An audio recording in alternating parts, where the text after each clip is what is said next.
Megastar Shakib Khan বরবাদ already নাকি আর 30% মাত্র shooting বাকি আছে। থ্যাঙ্কস টু পৌশালিদি, ওর ভিডিও দেখে জানতে পারলাম, এক্সক্লুসিভলি আমাদেরকে অনেক কিছু জানিয়েছে।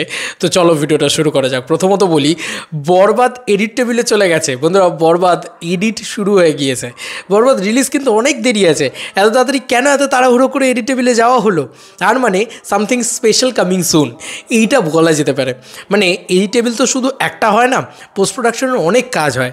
মানে পোস্টার্স বলো, তারপরে বলো, বিভিন্ন জিনিসপত্র বলো, যা যা জিনিসপত্র হয় আর কি, সব কিছু মিলিয়ে এডিট টেবিল হয়, ঠিক আছে? মানে পোস্টার্স হওয়া বলো, টিজার বলো, ট্রেলার বলো, ইত্যাদি বলো, সব কিছু নিয়ে হয়। এবং আমি চাই শাকিব খানের এই ছবির যেন প্রমোশনটা ঠিকঠাকভাবে হয় এবং যাতে একটু তাড়াতাড়ি ইন্ডিয়া রিলিজ হয়। আই ডোন্ট নো যে এটা ইন্ডিয়া রিলিজ হবে নাকি, হবে নাই সম্ভবত। তবে যদি হয় তাহলে যেন একটু নাহলে আমরা দেখবো কী করে? আমাদের তো রিকোয়েস্ট এটাই যে ইন্ডিয়া রিলিজ দাও, অ্যাটলিস্ট 10টা হলেও রিলিজ দাও, কলকাতায় দাও, তাহলে আমরা কলকাতার কাছাকাছি আছি, অ্যাটলিস্ট আমরা দেখতে পারবো, ঠিক আছে?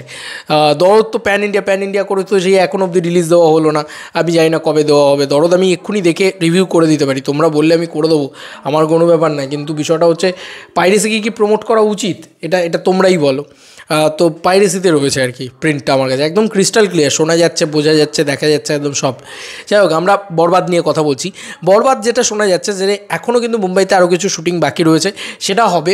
এবং মেহেদী হাসান হৃদয় এবং যে প্রডিউসার রয়েছেন তারা কিন্তু অলরেডি কলকাতার বুকে রয়েছেন এখন। ইয়েস বন্ধুরা, কলকাতাতে বিভিন্ন রকম মিটিংস করছেন, কারণ আমরা সবসময় বলি না আমাদের এখানকার ইকুইপমেন্টস খুব স্ট্রং, যে কারণে এখানকার সাথে কাজ করেন তাঁরা, এবং বারবার তারা কাজ করছেন আর কি বলা যেতে পারে। শাকিব খানও আসবেন, আবার মুম্বাইতে আসবেন, আবার শুটিং করবেন, 30% শুটিং বাকি রয়েছে।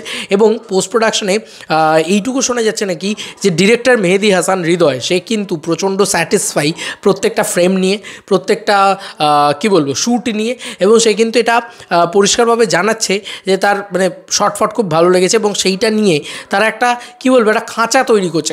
খাঁচা মানে কী বলে তো এটাকে, মানে বাংলা ভাষায় খাঁচা বলে, মানে একটা আর্ক তৈরি করা হয়। দেখবে আমাদের এখানে খাদান ছবিটারও এরকম খবর শোনা গিয়েছিল যে একই সঙ্গে যখন শ্যুট হচ্ছে সাইমালটেনিয়াসলি এডিটে বসিয়ে দেখা হচ্ছে যে ব্যাপারটা কেমন লাগছে। একটা রেক 709 করা আর কি বলা যেতে পারে।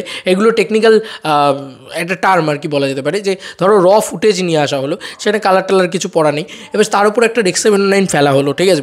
মানে রেক 709 মানে একটা বেসিক গ্রেড করা হলো, দিয়ে তারপরে সেটাকে বেসিক এডিট করা হলো, একটা রাফ কাট করা হলো, ঠিক আছে? দিয়ে দেখা হলো কেমন লাগছে, যদি ঠিকঠাক লাগে ঠিক আছে, যদি ভালো না লাগে আবার সেই পোর্শনটা শ্যুট করা হবে। এরকমভাবে কিন্তু বড় ছবির কাজ হয়, ঠিক আছে?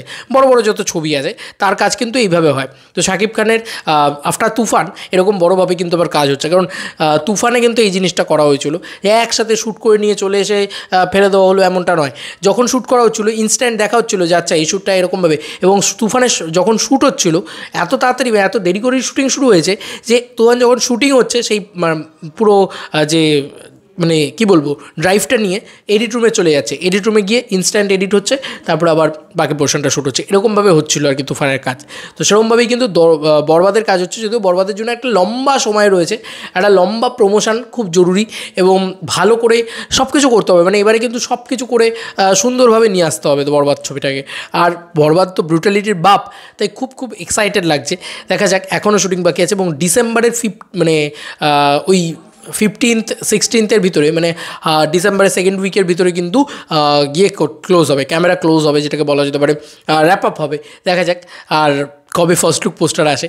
আমার মনে হচ্ছে যে ডিসেম্বরের ভিতরে হয়তো ফার্স্ট লুক পোস্টার দিয়ে দিতে পারে, বা খুব দেরি করলেও জানুয়ারি মাসের ভিতরে ফার্স্ট লুক। কারণ এত তাড়াতাড়ি যখন এডিটে গিয়েছে, এত কিছু যখন হচ্ছে, আমার মনে হয় নিখুঁত করে হোক, ঠিক আছে? তাড়াহুড়ো যেন না করা হয়, নিখুঁত করে হোক, এবং বেস্ট আউটপুটটা যেন বেরিয়ে আসে, এবং যাতে সবাই বলে যে হ্যাঁ শাকিব খান একটা কিছু আবার বম ব্লাস্টিং একটা তুফান লেভেলের কিছু নিয়ে আসতে চলেছে। সত্যি কথা বলছি, এই প্রজেক্টটাকে নিয়ে হাইপ আছে, কিন্তু এটা রায়হান রাফি বাংলাদেশের সবথেকে বড় পরিচালক, সেই লেভেলে হাইপ তৈরি করতে হবে, ঠিক আছে? তো মানে এইটা আর কি একটাই কথা বলবো যে ওই লেভেলে জিনিসপত্র তৈরি করতে হবে যাতে ওর থেকেও বিট করে বেরিয়ে যায়। আমি সত্যি ওয়েট করে আছি মেগাস্টার শাকিব খান কখন তুফানের রেকর্ড ব্রেক করে আবার একটা নতুন রেকর্ড ক্রিয়েট করবে। তারপরে তো রায়হান রাফি আছেই পরের কুরবানি ঈদে। আমি big fan of Raihan Rafi and Shakib Khan collaboration. ওটা যখন আসবে ওটা বিরাট বড় ব্লাস্ট ঘটিয়ে দেবে। কুরবানি ঈদে তো রায়হান রাফি আছে, দেখা যাক। তোমাদেরকে আর কি মতামত ভিডিওটাকে নিয়ে জানিও কমেন্ট সেকশনে। চলো বন্ধুরা, নতুন কোনো ভিডিওতে দেখা হবে, বাই।